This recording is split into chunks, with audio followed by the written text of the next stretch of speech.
Hello everyone, today I'll be reading Strega Nona, which is an original tale illustrated by Tomie dePaola.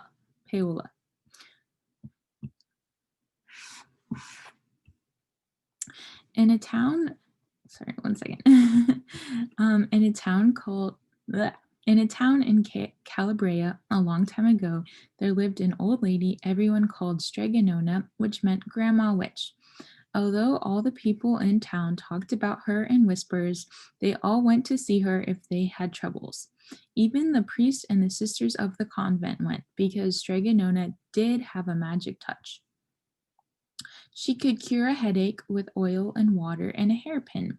She made special potions for the girls who wanted husbands, and she was very good at getting rid of warts. But Strega Nona was getting old, and she needed someone to help her keep her little house and garden, so she put up a sign in the town square. Sorry. And Big Anthony, who didn't pay attention, went to see her. Anthony, said Strega Nona, you must sweep the house and wash the dishes. You must weed the garden and pick the vegetables. You must feed the goat and milk her, and you must fetch the water. For this, I will give you 3 coins and a place to sleep and food to eat. Oh, grazie, said Big Anthony. There is one thing you must never do, said Strega Nona, is touch the pasta pot. It is very valuable, and I don't let anyone touch it. Oh, see, yes, said Big Anthony. And so the days went by. Big Anthony did his work, and Strega Nona met with the people who came to see her for headaches and husbands and warts. Big Anthony had a nice bed to sleep in next to the goat shed, and he had food to eat. One evening, when Big Anthony was milking the goat, he heard Strega Nona singing. Peeking in the window, he saw Strega Nona standing over the pasta pot. She sang, bubble, bubble, pasta pot, boil me some pasta nice and hot.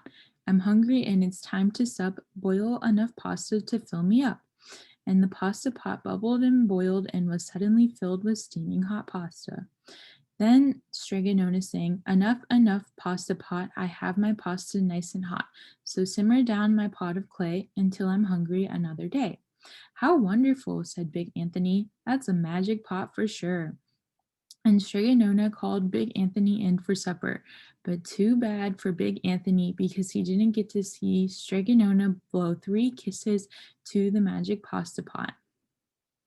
And this is what happened.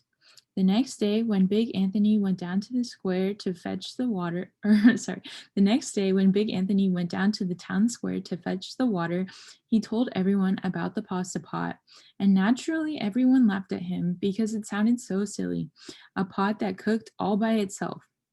You better go and confess that to the priest, Big Anthony, they said. Such a lie.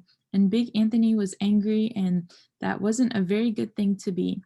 I'll show them, he said to himself. Someday I will get the pasta pot and make it cook, and then they'll be sorry.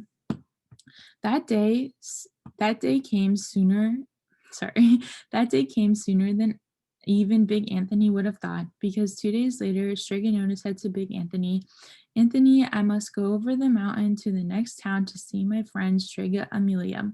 Sweep the house and weed the garden.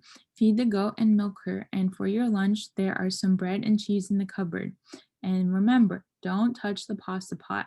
Oh, yes, yes, Strega Nona, said Big Anthony, but inside he was thinking, my chance has come.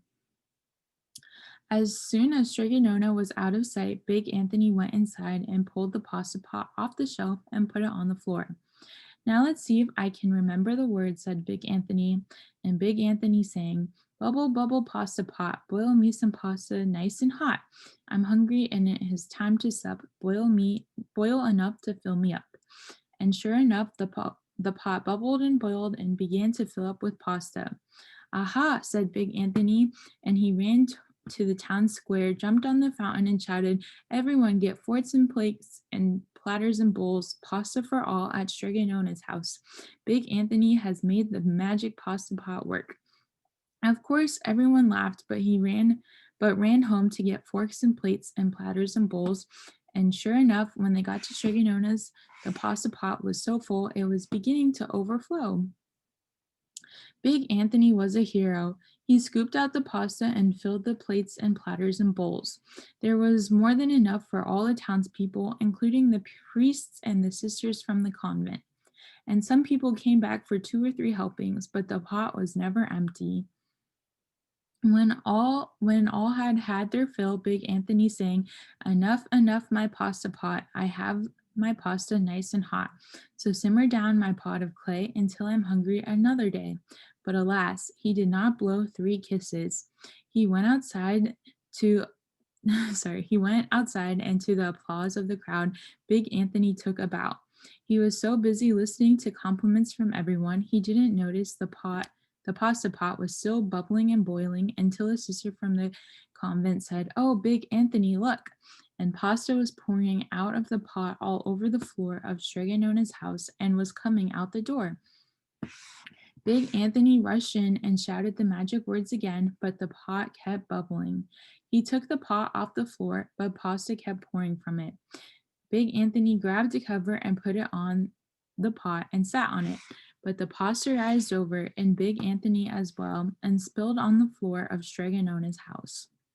"Stop!" yelled Big Anthony, but the pasta did not stop, and if someone hadn't grabbed poor Big Anthony, the pasta would have covered him up. The pasta had all but filled the little house. Out of the windows and through the doors came the pasta, and the pot kept right on bubbling. The townspeople began to worry. "Do something, Big Anthony," they shouted. Big Anthony sang the magic song again, but without the 3 kisses, it did no good. By this time, the pasta was on its way down the road, and people were running to keep ahead of it. "We must protect our town from the pasta," shouted the mayor. "Get mattresses, tables, and doors, anything to make a barricade." But even that didn't work. The pot kept bubbling, and the pasta kept coming. "We are lost," said the people, and the priests and the sisters of the convent began praying. "The pasta will cover our town," they cried. And certainly it would have had Strega Nona not come down the road home from her visit. She didn't have to look twice to know what happened. She sang the magic song and blew 3 kisses, and with a sputter, the pot stopped boiling and the pasta came to a halt. "Oh, grazie, thank you, Strega Nona," the people cried. But then they turned on poor Big Anthony. "String him up," the men of the town shouted. "Now wait," said Strega Nona. "The punishment must fit the crime." And she took a fork from the lady standing nearby and held it out to Big Anthony. "All right, Anthony, you wanted pasta from my magic pasta pot," Strega Nona said, "and I want to sleep in my little bed tonight, so start eating." And he did. Poor Big Anthony. And that's the end. Thank you so much for listening to my story.